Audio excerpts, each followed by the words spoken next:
सोलापूरच्या विकासाला पूर्वीपासूनच दुर्लक्षित करण्यात आलंय। सोलापूरच्या मागून नागपूर पुण्याचा विकास झपाट्यानं होतोय। पूर्वीच्या काळी मुंबई इतकं महत्त्व सोलापुरातील कापड उद्योगाला होतं। असं असून देखील सोलापूर सध्या राजकीय दुर्लक्षित झालंय। नेमकं काय झालंय तर चला आपण पाहूयात। मी सुबोध रमेश सुतकर। सोलापूर हे तसे गिरणगाव। इंग्रजांपासून चालू असलेल्या सर्व कापड गिरण्या आतापर्यंत बंद झाल्यात। त्याच्यामुळे सर्व रोजगार बुडालेत। आधीच दुष्काळी जिल्हा असल्यामुळे लोक रोजगारासाठी वणवण फिरू लागलेत। इथली इंजिनियर मुले मुली शिकले सवरलेले मुलं मुली पुण्या मुंबईत जाऊन स्थायिक होतात, बेंगलोरला जातात व मिळेल त्या शहरात जाऊन नोकरी करतात। एकेकाळी सोलापूरचेच मुख्यमंत्री व उपमुख्यमंत्री असताना त्यांच्याकडून त्याच काळात मोठमोठाले उद्योग समूह सोलापुरात येणं अपेक्षित होतं। मोठे मोठे IT पार्क पण सोलापुरात येणं अपेक्षित होतं, पण तसं काहीच झालं नाही। यंदाही सोलापूरच्या पदरी घोर निराशा पडली आहे। कारण येथून 5 आमदार हे भाजपाचे निवडून गेलेले असताना साधे पालकमंत्री पद देखील अजून सोलापूरला मिळू शकलं नाही। हे सोलापूरचं खूप मोठं दुर्दैव म्हणावं लागेल।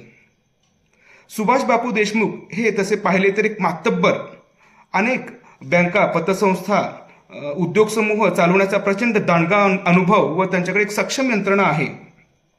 यांच्याकडे कोणतेही मोठे मंत्रीपद दिले असते तर त्यांनी ते लीलया पार पाडले असते ही खात्री आहे।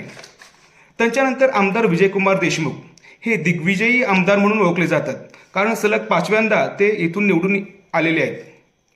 आणि असं असून देखील त्यांना जो जनाधार मिळालेला आहे तो लक्षात न घेता त्यांना मंत्रिपदाची जबाबदारी देण्यात आलेली नाही। ही पण फार मोठी निराशाच ठरेल। अक्कलकोटमधील धडाकेबाज नेतृत्व म्हणजे सचिन कल्याण शेट्टीजी। सर्वात तरुण तडफदार नेतृत्व आणि प्रचंड दांडगा जनसंपर्क असणारं हे नेतृत्व। अनेक खेडोपाड्यामध्ये त्यांनी विकास कामे केलीत। त्यांचा या विकास कामामध्ये सिंहाचा वाटा आहे म्हटलं तरी पण चालेल। वळसंगमध्ये डॉक्टर बाबासाहेब आंबेडकर यांनी उद्घाटन केलेली जी विहीर आहे त्या विहिरीच्या सुशोभीकरणास व त्याच्या नवनिर्माणास आमदारांनी खूप मोठी आर्थिक मदत केलेली आहे आणि खूप मोठं त्या ठिकाणी एक नवनिर्माण साकारलं जात आहे।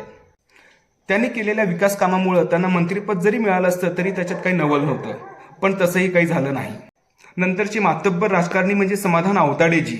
पंढरपूर मंगळवेढा विधानसभा ज्यांनी दुसऱ्यांदा स्वकर्तृत्वाने कायम राखली, त्यांना जरी मंत्रिपद मिळालं असतं तरी ते शोभलं असतं। सोलापूर मध्यमधून निवडून आलेले देवेंद्र कोठे। सोलापूर तसेच महाराष्ट्रातील विधानसभेत सर्वात तरुण नेतृत्व। मंत्रिमंडळात त्यांना जर का स्थान दिलं असतं तर एक तरुण मंत्री सोलापूरला लाभला असता। यावरून एक गोष्ट लक्षात येते, एकंदर सोलापूरच्या उरावर जर का उपरास आणून ठेवायचा असेल तर सोलापुरातून तब्बल 5 आमदार निवडून देण्याचा काय उपयोग आहे। सोलापूरच्या विकासासाठी सोलापूरच्या हक्काचाच आणि सोलापूरचाच किमान एक तरी मंत्री असावा।